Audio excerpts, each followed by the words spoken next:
I wanted to make you aware of a new section here I put in for teachers on the website. If you go to tap here and Teachers PDFs, this is the new area that I have put together. This is meant for teachers, and as you may be aware, I don't use a book when I teach the students. Instead, I use some visual cues I put on a sheet to help to orientate them to the focus that we're going to have in the class. And to illustrate that, this is the name of my Korean niece who I taught, and I recorded the full 40 hours of teaching with her. And if you go here, for example,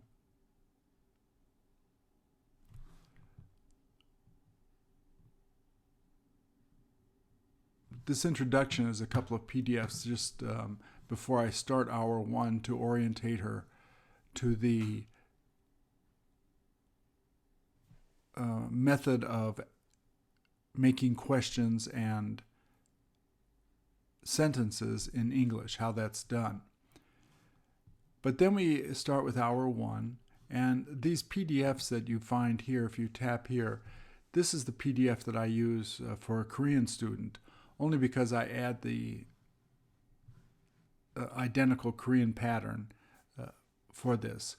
Obviously, if you're teaching somebody who doesn't know Korean, it doesn't make any sense. So I've put together a group of PDFs that only have the English on them, and if you choose for some reason to add the identical pattern in the language of the student that you're teaching to help them a bit, you're able to do that. So, when I'm teaching, and as you see when I'm teaching here, there'll be these PDFs that I use for each of the hours. So I wanted to put together on one page the PDFs that you may want to use in the hour that you teach. For the second hour, this would be the visual cue of the patterns that we'll be focusing on in that hour.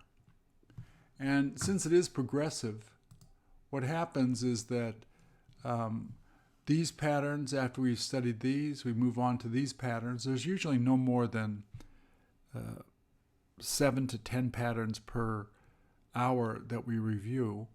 And these progressively build on each other. And so for the full 40-hour routine that I have teaching students, this is the PDFs necessary.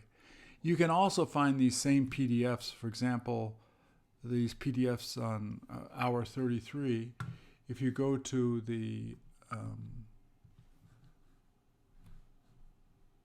you'll also find them in the intro section of each of the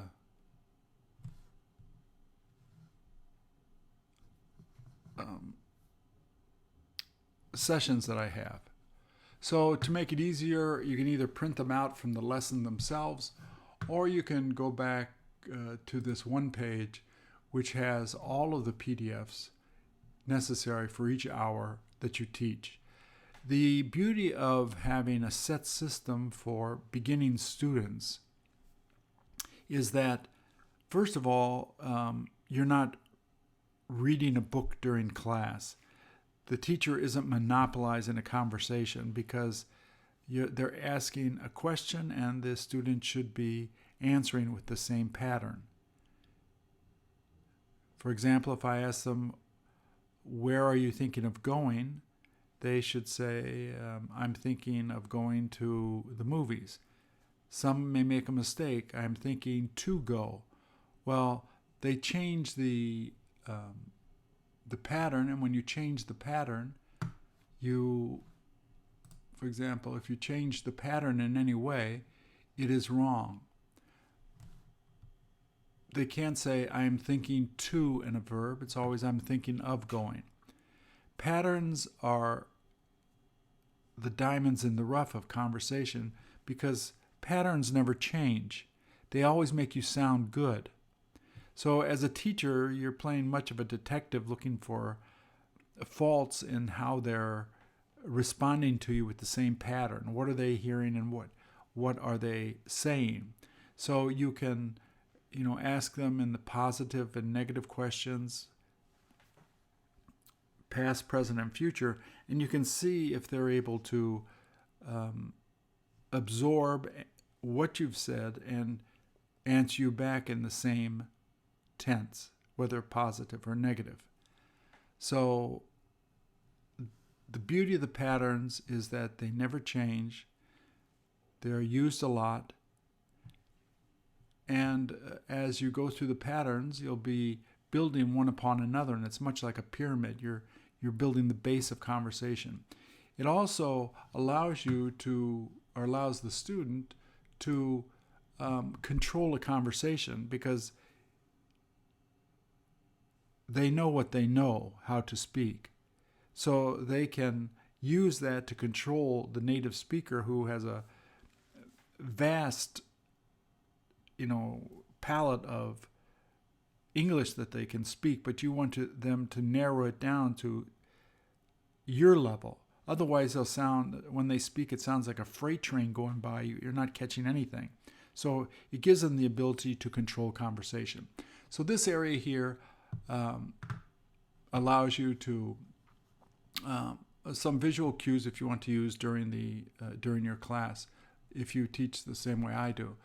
This is the full 40 hours, that you see here. The patterns that we study in each hour. And those hours, the PDFs for those particular hours are found here. This YouTube is simply the video that you're watching now.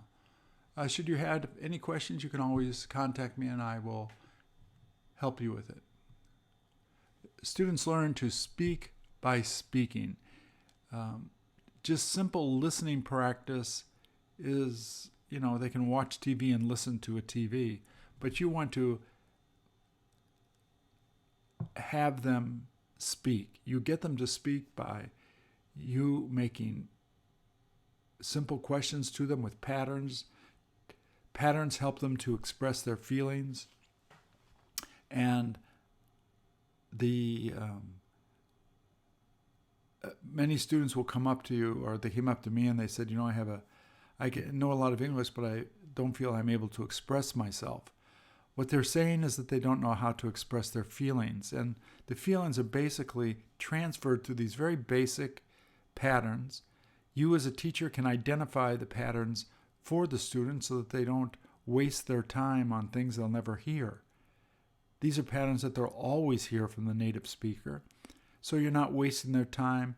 You as a teacher are the guide to what they need to use for basic conversation skills. You're not there to teach them more sophisticated reading skills or writing skills for like compositions or so forth. Those are much higher skills which are not necessary when you learn conversation skills. Little children, I have a 3-year-old granddaughter. She speaks, great, but she doesn't know how to read and she doesn't know how to write.